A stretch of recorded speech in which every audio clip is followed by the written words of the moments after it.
ప్రియమైన స్నేహితులారా, యేసుక్రీస్తు వారి నామములో మీ అందరికీ నా యొక్క శుభములు తెలియజేస్తా ఉన్నాను. మత్తయి సువార్త 14వ అధ్యాయము 34, 35, 36 వచనాలు చదువుతున్నాను, గమనించండి. వారందరికి వెళ్ళి గెన్నెసరతు దేశమునకు వచ్చిరి.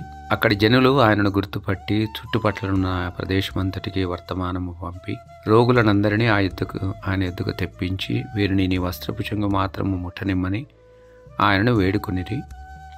ముట్టిన వారందరూ స్వస్థత నొందిరి.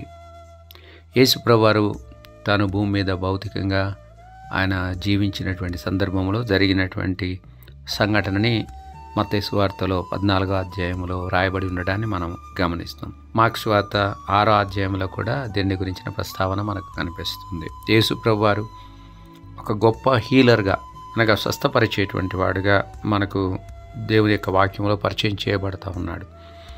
ఆయన ఎక్కడికి వెళ్ళినా కూడా ప్రజలు స్వస్థపరచబడ్డాన్ని మనం చూస్తాం. గుడ్డివారు, కుంటివారు, మూగవారు, చెవిటివారు, అనేక రకాల రోగములు, వ్యాధులు కలిగిన వాళ్ళందరూ కూడా స్వస్థత పడ్డాన్ని దేవుని యొక్క వాక్యములో రికార్డెడ్ ఎవిడెన్స్ని మనం చూస్తాం.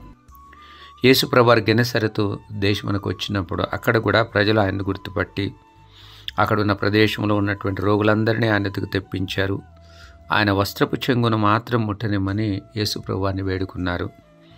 ఆశ్చర్యకరమైన విషయం ఏంటంటే, ముట్టిన వారందరూ స్వస్థత పొందారట. అనగా యేసుప్రభువారు వారిని ముట్టినట్టుగా, అనగా రోగులను ముట్టినట్టుగా లేదు, కానీ ముట్టినటువంటి రోగులు, యేసుప్రభువారి యొక్క వస్త్రపు చెంగును ముట్టిన ప్రతి రోగి కూడా బాగుపడ్డారన్నమాట అక్కడ వ్రాయబడింది. అనగా యేసుప్రభువారి యొక్క వస్త్రపు చెంగును ముట్టిన వారందరూ కూడా స్వస్థత పొందడాన్ని మనం చూస్తాం. అనగా ఎవరు రోగులు వచ్చారో వారందరూ కూడా, ఎక్కడి నుండి వచ్చినప్పటికి కూడా, ఎలాంటి వ్యాధి అయినప్పటికీ కూడా, రోగమైనప్పటికీ వారందరూ యేసుప్రభువారి యొద్దకు విశ్వాసముతో వచ్చి ఆయన విశ్వాసముతో ఆయన వస్త్రపు చెంగును ముట్టినప్పుడు వారందరూ స్వస్థత పొందారు అన్న వాక్యాన్ని మనం గమనిస్తున్నాం. ప్రేమ స్నేహితులారా, విశ్వాసముతో మనం దేవుని యొద్దకు ఈ దినాన కూడా రావడానికి అవకాశం ఉంది. ఆత్మస్వరూపుడైన దేవుడు ఆయన మన మధ్యలో ఉన్నాడు. సజీవుడైన దేవుడు ఆయన ఈ దినాన కూడా స్వస్థపరచడానికి సమర్థుడు. విశ్వాసముతో ఆయన ఎద్దుకు వచ్చి ఆయన వస్త్రపు చెంగును ముట్టిన వారందరూ, ఆయన నామాన ప్రార్థన చేసే వారందరూ కూడా స్వస్థతను రిసీవ్ చేసుకుంటారండి. రండి, యేసుప్రభువారి యొక్క వస్త్రపు చెంగును ఈ దినాన్ని కూడా ముట్టడానికి మనం ఇష్టపడదాం. ఆయన నుండి వచ్చే స్వస్థతను మనం కూడా పొందుకుందాం. నేను నమ్ముతాను, ఆ దినాల్లో యేసుప్రభువారు ఎలాగా ఆయన భౌతికంగా ఉన్నప్పుడు స్వస్థపరిచాడు, ఇప్పుడు కూడా ఆయన స్వస్థపరచ సమర్థుడు.